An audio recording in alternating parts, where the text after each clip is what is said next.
From the Fathead Studio in Speedway, Indiana, this is The Skinny. Maybe I need to start in the trash truck business. Don't rule it out. So my body holds about 11 units of blood, the average human body, guy my size, and I had 22 units put in because I had 2 full oil changes. He's airborne, and then I'm above him. Inverted. All at the same time. Yeah, you're just like, wow, that's a wild picture.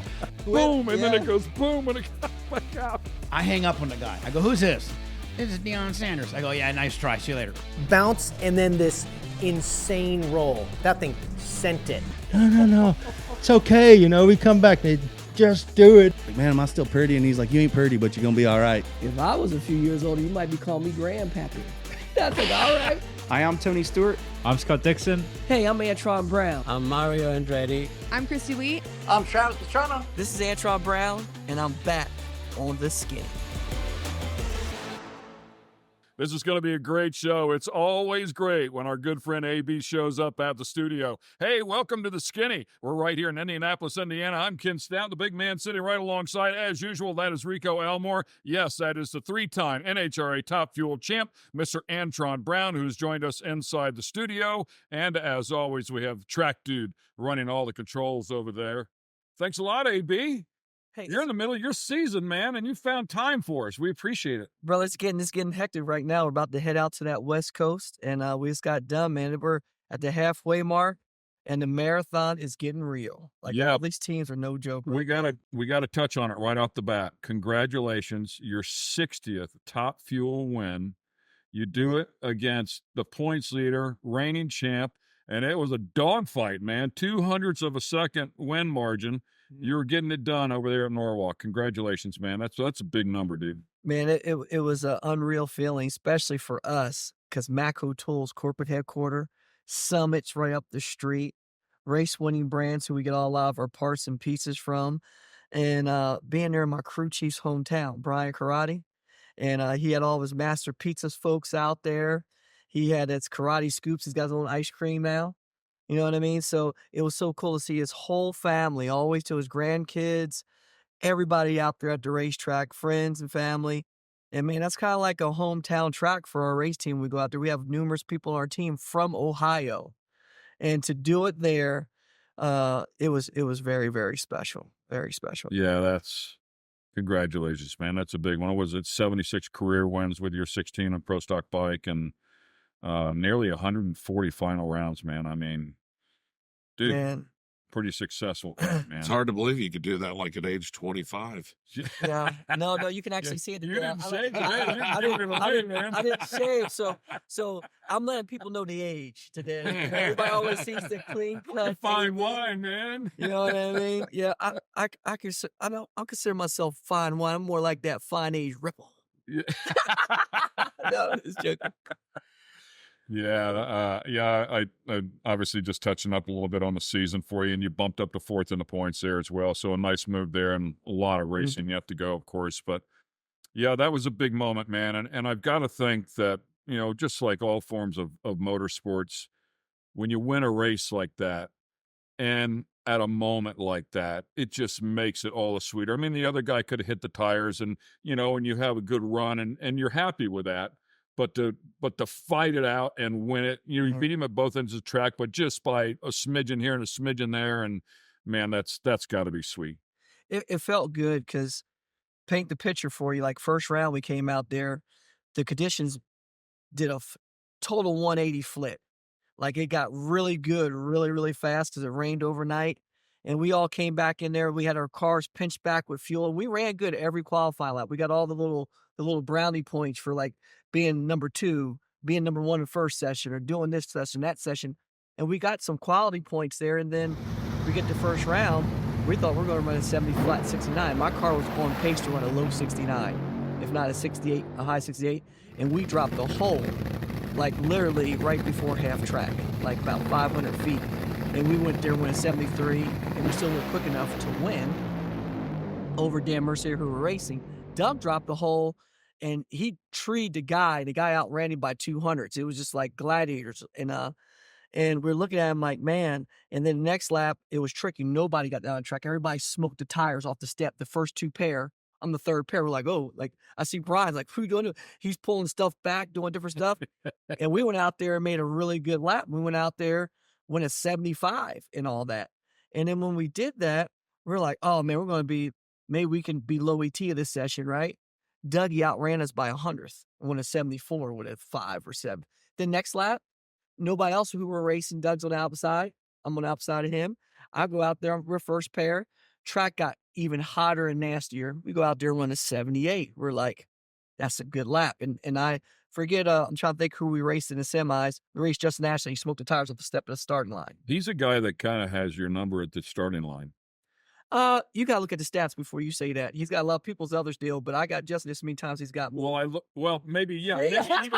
Maybe even up. I'll give you that. But I just looked at the couple that I saw. I looked at this year. Listen to the spoon over here getting all stirred up. Yeah, well, I looked at some of them this year. But honestly, because he had you a couple. Whenever I say has you on a couple, you were good. You were real good. No, he got me like at the last race. He's like 039, dude. How do you do that in a fuel car? He was 039, but you forgot my line was I was like 044. Right. So he got me right there with him. but this is the trick. Justin believes like that on everybody. Right. And think about it is, if he's shallow stages, he's always like between a mid 40 to a high 50. That's where he's at all the time. I stay shallow, break the bub. Now, if Justin on race day, he doesn't never deep stages at all, but he might roll it in every once in a while. He just lets the light come on. So he might be an inch in or something like that. So his 39, and you look at 60 foot, might have been like a 049. Right. You get what I mean? Back and forth. But the kid is just a good lever, quick reactor, true competitor, and he's going to make you bring your A game. And last year, I was just thinking about, we raced in Charlotte, North Carolina, where the conditions were good. But nobody talks about that all the time. He was 049 and I was 035. See, I didn't see that one. No, you don't see that. Exactly. See that? So Wow. So the thing about it is that, but he does it every time. And what you gotta do is, I'm getting up there a little bit where I gotta step my game up when I'm racing. But typically, I'm a 50 guy. Like I'm shallow stage, blinking the bubble, and like I qualify, and I should be somewhere in the 50s. Mid 50s, low 50s. And I always tell myself, if I get beat with that, I just got beat. Yeah. And Justin, they're running really well. And then you can't get yourself caught up in that rapture, because then when you press on it, then you take off before the tree comes on, and then you red light and you throw a runaway.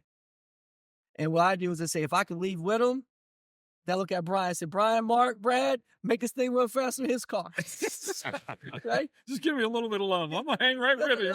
I just need to be able to drive away. I ain't gonna let him get too much on the start line.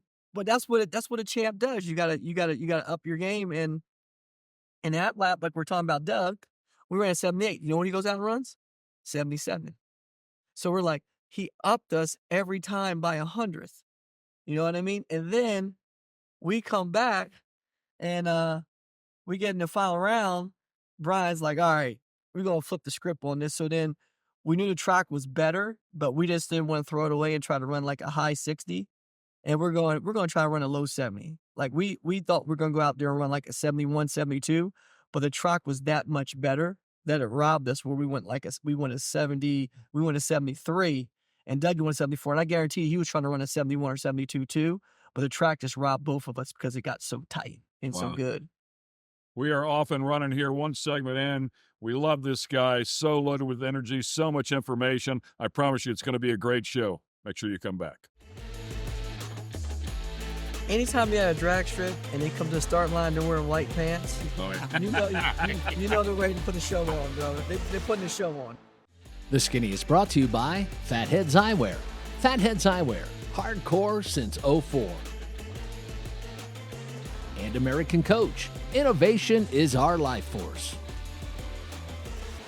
Welcome back to the Fatheads Eyewear studio. We have Mr. Antron Brown in the studio with us. We actually had him. It feels like you've been on the show more, but you were here a few weeks ago when we had Angel in here, and you chimed in a number of times, and it was great. We were having a blast in here. Unfortunately, we didn't have a microphone over there for the fans to hear most of your comments. So I don't know if you made it. You're like my best work in broadcasting. It hit the cutting room floor.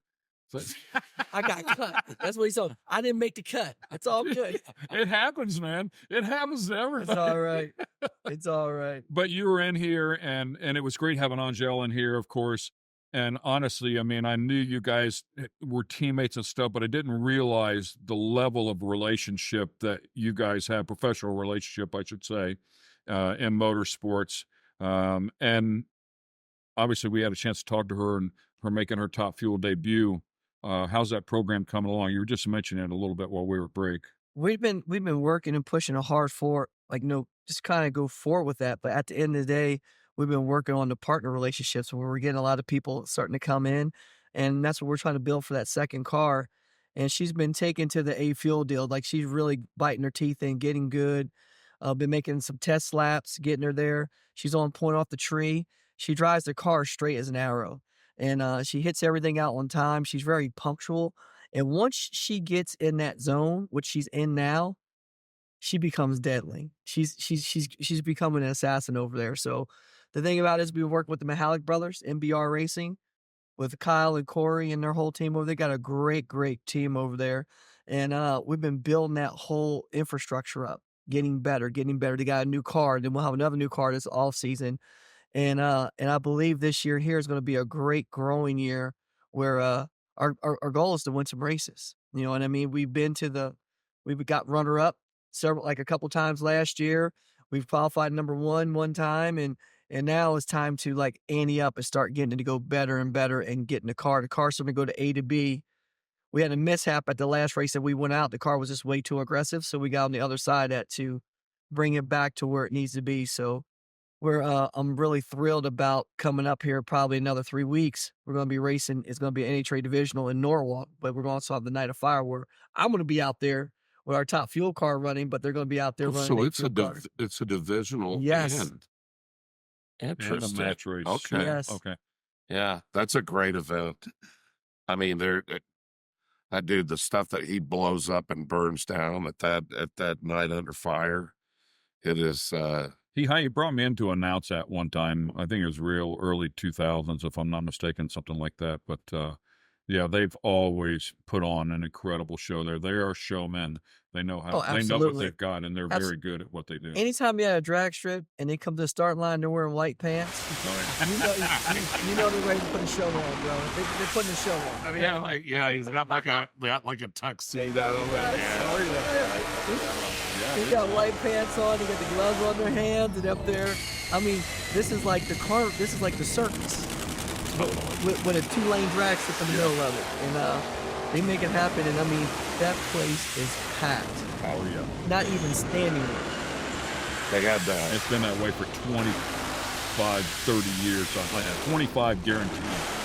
So what's the relationship with the ice cream there? You know, I think the relationship that Bill has done is one of those deals where it's like if you ever look underneath the grandstands, he makes it like a little town. You get what I mean? Yeah, you ever sure. see it? It looks like a little village down there. Like it's like, the road building look like there. You come there and you get your concession stands, your hot dogs and everything else. It's like a family-oriented affair. And then ice cream makes everything better. And it's America's pastime. He It's all about America, red, white, and blue. And you come down there as pastime. And what is it? It's $2 for like a pound of ice cream or something. It used to be a buck a pound. For a pound, yeah. Yeah, for a pound. Is that how much it is? It's a pound. I don't really It's remember. 1 pound, 16 ounces. It's like it's a lot. But now he had to up the price, of course, because the cost of everything went up. But he's kept that. That's one thing I say about the Bader family. They have kept that tradition for years. And they said we can't go up because this is what we do for our customer and our guests. They're really known for ice cream eating contests, so they have the drivers. Oh, I didn't know that. Oh yeah. Oh, and somebody's getting brain freeze. Exactly. I'm watching it. I'm like, oh. Do you ever realize this? Where have you ever been at that invites you into the racetrack and gives you a money back guarantee if you didn't have a good time? Like if you weren't thrilled, if you were not excited, or you weren't entertained, he'll give you all your money back, your whole family. And you know what he told me? He goes, Antron, he goes, when people come to my track, He goes, out of all the years I had, never had one complaint because I'm here to service them. I'm going to go out and beyond a Call of Duty. They have a problem, I'm going to fix it. And he told me this is just the craziest part for me that got me thinking about it. And it tells you what kind of person he is. If you came to his race and you bought tickets and you didn't come back the next year, he'll actually personally phone call you and ask you why you didn't come. Because maybe another national event came, he went to national event, he wants to know why, so he can make it right so you can come back. So, Bill Bader, that was a segment for Norwalk. Send us something. Send us something. We need an ice cream scoop. Yeah, we need or an ice cream. I got a couple of them. My first full run in the car, I shut off at 1,000 feet and raced a quarter mile. I went a 4:48 at 306 mile an hour when the national record was like back then it was a 4:46 or 4:45. You're looking at a 3-time Top Fuel champ in the NHRA. That is Mr. Antron Brown. Do you guys get rings for that deal? Yeah. Oh yeah, we got big championship see rings. What on. I'm just asking, man. I'll wear the silicone. He wears the one that costs a lot more than that ring. Yeah, yes. And he decides to change his path. He keeps on giving. Yeah, man. You've had quite a career, dude. And it's funny because you have to take a pause. You have to pause for a minute, take a look back at it because you get so caught up in the fight. You're not looking back at anything that you've done. It's all about ahead because you're not planning a few weeks ahead. You're planning years ahead and everything that it takes, all the elements to put your team together. New team owner as of 2022. You did great that year, by the way. Still digging, still winning. So your schedule's full, but do you ever pause for a second or you lay down in bed at nighttime and maybe a little bit before you close your eyes and you're like, man, I look back on this. I can't believe how much we've accomplished. Ken, the answer to that question, honestly, have you seen my face today? I haven't even slowed down to shave, my man. And I was racing with my son Anson this weekend, and we were in Muncie Dragway, and we're out there racing the 312s, like 12 granders. And every other weekend I have off, I'm at some racetrack racing. But I think that I thoroughly enjoy what I do. And I think one day when I say I had enough and I take a step away and I sit back, I think that's going to be the time that I'm going to reminisce and go, hey, man, check this out. Like literally sit in the trophy room and look at each Wiley and every special thing that we've done and go, I remember that. Man, I remember how hard that was. Oh, I remember how we got that one. Oh, like those are times, but right now it's like, you're right. I'm in the trenches, brother. I'm in the trenches harder than ever because now I'm working on my kids coming up and I'm working on, also the deal of trying to have a second Top Fuel team or a second team. And my crew chief, he's blowing it wide open too. He's got a Pro Mod car. So we have a Pro Mod team that he started. That's his car and everything else like that. So we're going to do some of that stuff off the season with Pro Charger and all those folks down there. They're really good folks. Yeah, I'm going to probably drive in. We're going to try to make it and get everything done up where we could do the World Series of Pro Mod and stuff like that with Wes Buck and all them and maybe the Snowbirds. And I might jump in a little radial car and stuff like that too. So, I mean, I just love racing, man. And I think the thing for me is doing new things that bring a new level of competition, and just trying different things. And for me to look back on my past career, it's been great, but the cool part for me is the future is even funner.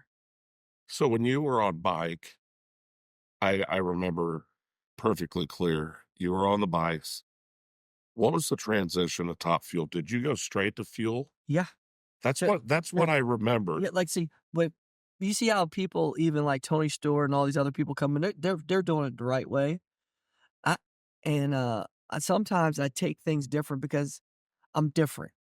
And I mean, I'm different is because when I was racing motorcycle, I studied every class out there. I wanted to drive every vehicle out there. Pro stock car, Pro Mod. I'll drive them all. Top Fuel, funny car. I watched what they do and how they did it. And I envisioned myself doing it. And when I got into a literally Top Fuel, I'll give you the extent of it real quick breakdown. Started, David Powers wanted me to come over there, do all the other stuff. Tim Buckley was his partner, silent partner. They worked together. Tim sent me down to Frank Hawley School, and so I get my alcohol license. And that's the real that's when Frank had a real alcohol car where you bring it up on a chip and you swap feet, drop it down, you hit the big red PTO buttons to shift the gears, 2-speed, boom, boom. You know what I mean? So I remember like yesterday, and I did all that stuff, got my alcohol license, came back. We're supposed to go to Gainesville, Florida that December, the test. I got the job, and we were a week off, couldn't go. We went down the next week, and we got 10 runs where it was freezing cold. We never got past 20 feet. The car shook the tires. I actually got a concussion from it. Nobody never knew. I got a concussion from it that shook so head, and it rattled my head up too good. I didn't even know I had one until 2 weeks later because I just demonstrated what it did, and I shook my head, and my head still hurt. And then we went to Phoenix, Arizona, literally the weekend before Pomona, and the weather was right. Came out the trailer, and Lee Beard goes, take it to half track because we got to get your license. Because he knew I was capable. Because I already did all the runs to like not making it to 200 feet, but he knew I was capable of driving the half track. Took it to half track, lit my world on fire. Finally felt that thing take off after 200 feet. Things on a mission. I got 3 laps the first day. Done. I got my fuel license. The second day, we brought the brand new car out, and we let it rip like a potato chip. I went from not just going down the racetrack. My first full run in the car, I shut off at 1,000 feet when we raced a quarter mile. I went a 4:48 at 306 mile an hour when the national record was like back then it was a 4:46 or 4:45. We're ready. Yeah, I'm like, where are y'all? Bring it on. I'm like, what are y'all doing to me? Like literally, like I had to get ready. I knew how to race, knew how to stage a car, knew my etiquette, and all I knew to myself was if something wasn't right, I was going to lift. If you lift, everything's fine in those cars. When you get in trouble is when you overdrive them and you take them out the groove. So my main thing was keeping them straight in the groove. And that's what I did. I kept that thing on a string, and we went off to Pomona. I got 16 laps in the top fuel car. Went to Pomona, and we qualified on the pole. 4th race in, we won. Do you work out, or are you just blessed with this? A little both. I'm just joking with you. No. Natural. Welcome back to Indianapolis, Indiana. This is The Skinny. We have Mr. Antron Brown in the studio with us here today. And as all of the competitors and fans keep an eye on this guy, there's no denying that he's a handsome devil and in phenomenal shape. Wow. I've got to ask you, man, because you talked about being in the trenches, and your schedule is nonstop. So it's not like you're spending 3, 4, 5 hours a day in the gym to keep yourself right. But I am curious, do you have a workout program that you stick with? You've always been in phenomenal shape, and we should touch on this real briefly as we go down this road for the fans at home that aren't aware of it. In his younger days, ran quick enough to qualify for the Olympic team. So an absolute athlete. But what is your diet like? What is your workout regime like? Do you work out, or are you just blessed with this? A little both. I'm just joking with you. No. Natural. Don't want to bring it up. It just happens, man. It just happens. Like the muscle. No. The funny part is ever since I was a kid, I raced motocross. So I was always in shape for that. And then I played every sport there was, and I worked out. And I always just try to keep my physique the same. Where I have boot camp on the off season. Off season, I work out really, really, really hard. Where I will train with a personal trainer, and then I do like some fitness training. And then I do taekwondo, and I play basketball. So I do all these multiple discipline stuff to keep myself right. And then during the race season, like right now, I'll be honest, with the last few months we've been on the road, my physical fitness has went down where I still will run a little bit and do different stuff like that. And today I was home. I'm home for the next 3 days. So today I got to see my trainer again today. We did some strength training. We did upper body day. Tomorrow I'll do legs before I go to Seattle. And then when I get back from Seattle, I'll see him again on Monday and Tuesday. And then I'll fly out to Sonoma, and I'll get back for Sonoma. We'll start having some breaks where I'll start getting back to work, get myself in peak condition for the countdown to the championship. Once Indy hits, then I'll have a normal routine through the week where I can recover, where I can hit those races hard. What about your diet? My diet, I try to eat right all the time, but I splurge here and there every once in a while. But for the most part, I try to stay away from fried foods. I mean, it's hard at the racetrack. I mean, unless you're planning ahead, obviously. At the racetrack, we're good because we have hospitality and we have Chef Kev. Kev is our chef, and he cooks us some really good meals. He cooks us some good meals, and he'll cook me some grilled chicken and some vegetables and stuff like that I like to eat. And I strictly drink water. I try to stay away from all the other stuff that makes you feel blah. And then on race day, I hardly ever eat on race day. I'll just wake up in the morning, eat fresh fruit, might have a smoothie or a shake, like a protein shake, and then I'll just eat some fresh fruit throughout the day just to keep me staying, to keep my level right, where I'm not trying to slow myself down by digesting food on race day. Right. Have you experimented with that? Because it can directly affect your reaction. I never eat on race day. Like, I mean, I eat, but I'm talking about I don't eat heavy meals. Right. Like, I won't eat. 'Cause all the blood goes to your stomach to help digest it. So I try to stay light. I try to eat a good meal the day before. Like in the evening time, on Friday and Saturday, I'm eating meals to prep me for Sunday. So Friday, I might eat a pasta dish.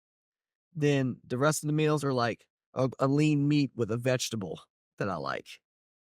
We need to start doing that before we go on the show. Well, I talking about mean, these I things. eat a good meal on Friday and Saturday and Sunday. And Monday, Yeah. Tuesday. You know that ice cream thing you were talking about last second?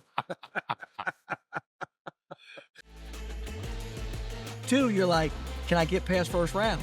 Like, first round feels like what the semifinals used to feel like when I first started racing Top Fuel. The Skinny is brought to you by American Coach. American Coach, innovation is our life force. And Fatheads Eyewear. Fatheads Eyewear, hardcore since '04. He won the U.S. Nationals in 2011. It's the most prestigious drag race on the tour there with the NHRA. Obviously a three-time champ. Is there a race that sticks out to you that, I mean, obviously the U.S. National is a big one. I mean, you want that one on the mantle for sure. But is there somewhere else where you won a race and it was just as important or maybe more so? Man, I tell you what, Norwalk was a pretty big one for sure. Why? Norwalk is just when you show up, it's like it's a U.S. Nationals. You show up there, you see all the American flags waving, you see the grandstands packed to the gills all the way down to the bottom. Friday, Saturday, Sunday, the people that show up, like we had over 22 or 21 dragsters show up to qualify for a 16-car field. Yeah. That's what the U.S. National I saw where brings. Spencer Massey was there. Yes. And he was driving Krista's car and did not qualify. How about this? But the number he ran is what's interesting. You ran an 81 and did not qualify. Josh Hart did not qualify. You get what I mean? You know how many people were in the breaks and not qualify for that race? So was it the quickest qualified field in history? Is one of them. I don't think it's the Right quickest. I there. think the quickest is in the 70s. But this is what made the field so stout. The number one qualifier was a 69 with a 2. Number 16 qualifier was a 80 with a 1. You're talking about 1100s. It was the tightest field out of every professional category there. 1100s. Is this put this year's group of fuel cars in perspective with everything else you've done over the course of time? Is it the deepest, most competitive, or do you feel like it's that way every year? No, it's every year has gotten tougher and tougher. Why do you think that is? And pound for pound is because you got people that are doing the homework and you got the people that are showing up to race. If you look at it, you come into the gate. I used to say you come in the gate, the top 12 cars, anybody can win that race. Now when you come in the gate, the top 6, if you qualify and make the field, you want to think about it. We won the U.S. Nationals last year and we qualified 15th. Yeah. You know what I mean? The year before that we won, but we qualified 3rd. So we won it the last 2 years in a row, 15 and 16 also. And you come now, you look at it. That's why I thought Norwalk was such a big race, because we had that many cars and the field was even that much tighter, and we had 4 rounds of qualifying. I mean, I ran a 72. It was so funny. I ran a 71 to qualify, and I qualified 3rd. Justin pit me. I ran a 71 with a 4. I forget what it was. Justin won a 70 with a 70, and Doug won that. And right behind me, there were a slew of 71s. There was 4 cars that ran, no, 72s. There was 4 cars that ran in the 72 range. 4. You get what I mean? So when you look at it, it's like you've got TJ Zizzo came out. He qualified Which is a well. good car. Great car. Great car. And he qualified well. He ran good in Chicago. He was number one in Chicago, qualifying the field. And he's a part-time racer, showing up doing that. Hometown Chicago, right? Yeah. Did he hometown Chicago? Yes. That's what I was saying. So when I look at the field right now, it's like I used to look at Funny Car and Pro Stock Car and say, man, these fields are no joke. Top Fuel is the no joke category right now. What is it, Dan Mercier? Mercier. He's ran another one. He from Canada. He ran a 79. I qualified number 3 with a 71, and I ran a 79 first round. That's never been like that in Top Fuel. Ever. Like, Well, never. for sure, it used to be 1 versus 16. Is like that was the percentages of winning that for the number 1 qualifier, or off the charts, but not when they're separated by 1100s. Well, listen to this. You Doug Coletta qualified number 1. Ran Wurtzel first round. Doug beat Wurtzel on a hole shot. Wurtzel outran him first round. He was number 16 qualifier. Wurtzel won a 78. Doug won an 80 because Doug dropped the hole. Like if Doug didn't drop a hole, he would have ran a low 70. Okay, like a 70 flat, 71, 72, 73, somewhere around there. And that's how close it is. That's I how- mean, you can get, if somebody stumbles on the starting line at all, you can get almost half of it right there. man, you come out, you don't know what you're going to get. You have no idea. And that's what you love. Oh, it makes it when you wake up in the morning, you got first round of eliminations, man. You're just like this. For one, you're thankful for just being qualified. 2, you're like, can I get past first round? Like first round feels like what the semifinals used to feel like when I first started racing Top Fuel. You made it to the semifinals, you know you had a rough matchup. Now you got that from the get-go. I love the fact that people are going home, that they don't qualify. I hate it that somebody's going home, that they didn't qualify. Oh, yeah, no. But I love the level of competition. Obviously, the car count coming back, slowly trickling back up. Absolutely. Well, think about this. Steve Torrance, I think his dad did too. We did the pro shootout. We had 12 cars there in Top Fuel qualifying for 8-car field. 12 NASCAR. I would have lost my house saying that Steve Torrance wouldn't qualify for 8-car field. He's a 4-time world champ. He drops low ET all the time, different times. I would have lost my house. I would have, like, if I had picked my 8 to qualify for that pro shootout, he's in it. He's in it. I mean, 100% he's in it. I'm giving everything I got. I would have been a broke joker on the side of the street looking for a home. Yeah, I remember that because I saw that. I was like, hold on, what? And I mean, listen, it was a stout bunch that got invited to that. Don't get me wrong, but I'm telling you, he's involved with putting the numbers up every week with a stout bunch, and Yeah. never would have thought that. And we all tested there for 3 days before we had to qualify. For 2 days, for like 3 days, we had qualifying for 3 days. Yeah. And you're like, huh? He eats the coffee beans 24/7. He'll take a coffee bean like this, it's like a sensu bean. He goes, hey, this is Antron Brown, and we're coming back to the Skinny, and we're here with my 2 favorite people of all time. And we're going to bring you the inside scoop of what's happening in NHRA drag racing like no other. And the Skinny is not just skinny, it's going to get fat right now.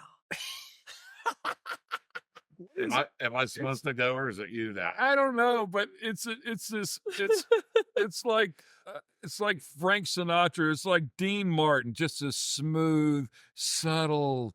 The way he puts it on, Lets man, it it's roll like, out. That's it.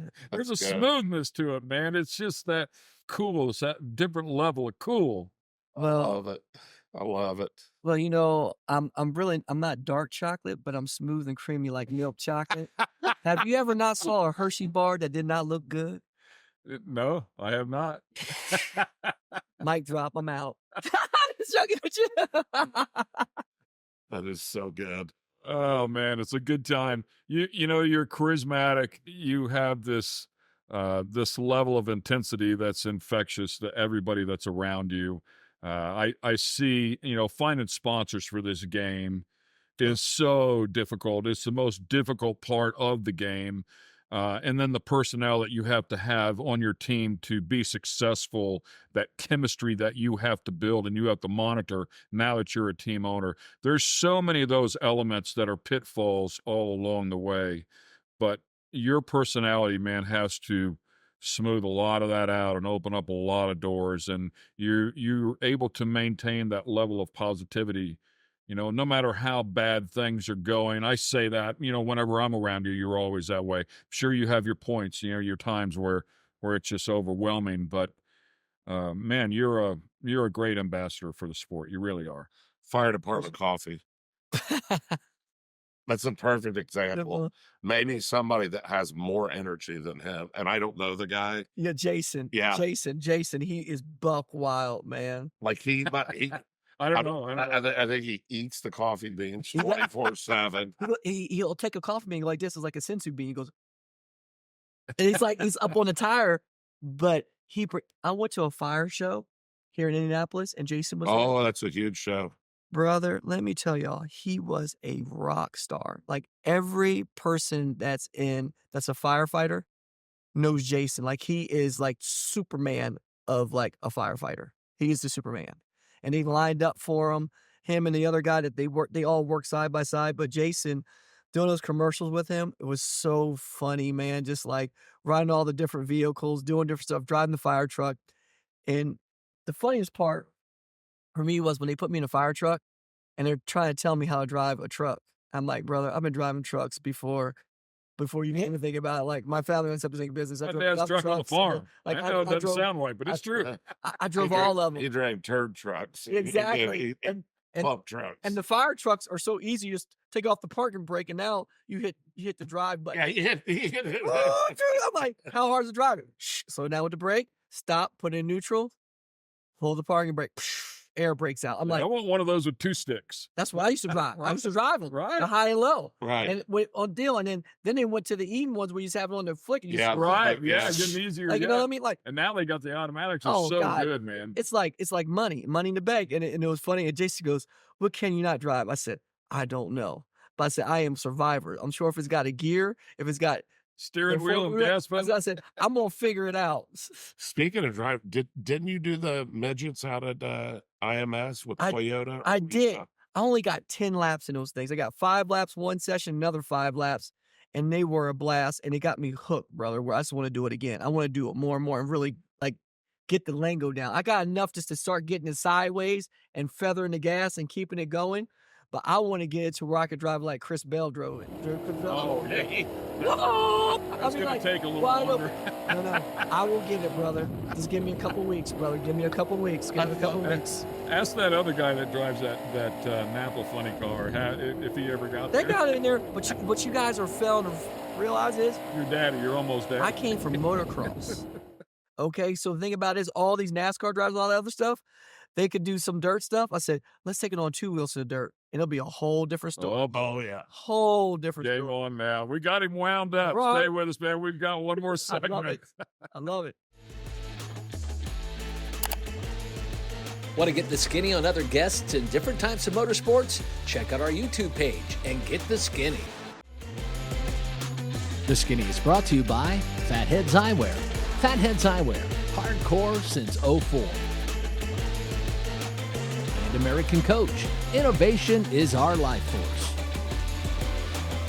There's a nice wide shot of the Fatheads Eyewear studio. Great to have Antron Brown in the studio with us as always. Zipped over here from his hometown, just about 10, 15 minutes away. Right in the middle of his season, though, and not just his season, his son's season, everything that's going on. Hey, man, I touched on it a couple times. You being a team owner, started that in 2022. You got your feet settled now. I know you were just excited to make the first race at the time, and the car started up, and you were going to have a shot at it. But now you've settled in a little bit as a team owner. Better, worse, everything you hoped, everything you thought, had no clue. Where does it stand? I think right now is that I'm starting to get really comfortable with being uncomfortable. If that's the right terminology for you just to think about, is that people don't realize to grow in life, you have to get out your comfort zone. And I did. And learning how to manage people and also learning how to bring people in and let them do what they do best. You know what I mean? And for me, I have a lot of great counterparts, a part of this AB Motorsports deal where everybody's got their department that they run. They do it. You know what I mean? Like like you go back in the front office, like Ted, he's running this stuff on all the partnerships and sponsorship sides where he keeps them all happy. Brad is at the shop keeping all the race team guys going. Brian is running all the performance side of it where he's on it, where making the calls on the clutch disc coming in and out, what we're going to do, how we test, what we need to do on the performance side. Him and Mark collaborate on each other all the time. And when you have everybody doing their stuff, implementing it, it makes it run good. You get what I mean? And you have the hospitality side, which is another animal of his own, where on the one side of the ticketing, you have my wife, Billy Joe. Then you have Gypsy, who came in, who's running all the snake stuff. He's running all that stuff. You know what I mean? I just talked to him today. You know, Gypsy's He's almost there. Brother, he's doing such a great job on that side. And then Jackie's at Brian, my crew chief's wife, comes in and she implements all the stuff at the racetrack and different stuff like that. It's like you got to have all these different people pulling together and pulling the rope. And we have all of our part-timers coming in doing what they need to do. And for me, it's like I'm the fiddle behind back in office with Christine in the front office where we're keeping the cash flow coming in, the cash flow coming out, keeping the business side up and running and keeping that juggernaut rolling. It's so many different people that make this thing go, you know what I mean? And does it get hard? Yes, it does. But we have all these other people stepping up to the role. You know what I mean? How many people in total? Shoot, man, right now, I think even with our part-timers and everything else, if you add it up, we probably have about 20 people all together. You know what I mean? And it's literally empowering the people so they can do what they do best. Isn't it a great feeling? I understand just a small smidgen of what you're talking about, and then I look at somebody like a Penske or a Ganassi, where or a Tony Stewart, where I think I'd heard what they have like 300, 450. I mean, it blows my mind how many people. 350, 400 at SHR. I remember when my son finally got to a level, because I was the mechanic, I was the crew chief, I was all of that, it was me and him, we were doing everything. And then you move up and you move up and you move up. And finally, I remember at that level where you walk in and you see these guys working on the car, and I look at them and I'm like, I will never, ever in my lifetime be as good as that guy is at that job right there. And it's just a sense of comfort to think, man, that guy's helping us, get where we want to go. But it's got to feel good for you to have a Brian Karate or an Oswald or those guys that are in place where you can say, man, I don't have to worry about that end of it at all. No, and that's where the trust comes in. You want to have people around you that I'm not worried. I'm not looking over thinking this person or that person's doing this or that person's doing that. I can actually focus on 3 things I focus on is keeping the partnerships happy, showing up at the racetrack, doing my job as a driver and as an entertainer, and then winning races. That's what I focus on. You get what I mean? And the main thing is the X's and O's of the business side of it. How do we grow the business? How do we get more people involved, and how we get more partnerships out here and grow our sport? And part of a pro organization, where I'm part of the pro organization too, doing that. And I've been very blessed with all the people around me, because the thing about it is that you want something unbelievable to happen, you have to start with great people. It ain't the parts, it ain't the pieces. I can have junk parts and go out there, go win races if you have great people. You can't do nothing without great people. And if you take care of your people, everything else will just happen. Great advice from a 3-time champ. You know? Awesome. Team owner. Can't thank you enough for coming over and spend some time with us. No, I love coming on the Skinny. You know what I mean? Because it's like being at home here. This is family right here. This is your home for sure. I remember we was down in the basement. Now, speak for the big man. I know he's right with me. So now we got right here. Yeah. Yeah. You don't even have to climb the stairs. You just walk straight in. Yeah. You walk straight in, brother. Hey, I'm all good with it. Keep your eyes on the Matco Tools Top Fuel Car. If you can't get to an NHRA event, maybe run over there to Norwalk. Sounds like you're going to do some match racing over there. So keep your eyes on Mr. Antron Brown. There's nobody any better at the game, and we appreciate what you do for the sport, man. No, we love it. We love it. And we even brought behind the scenes with our own social media gal in the house, and we even have a YouTube channel now under Antron Brown that we show you behind the scenes of every race. like things that people wouldn't see. And that's been launched, and we're getting subscribers and everything for that. So please join in. We'll drop a tag on there too, so they can check it out. Absolutely. Awesome stuff. Now you know a little more of the skinny on AB. We'll see you next week.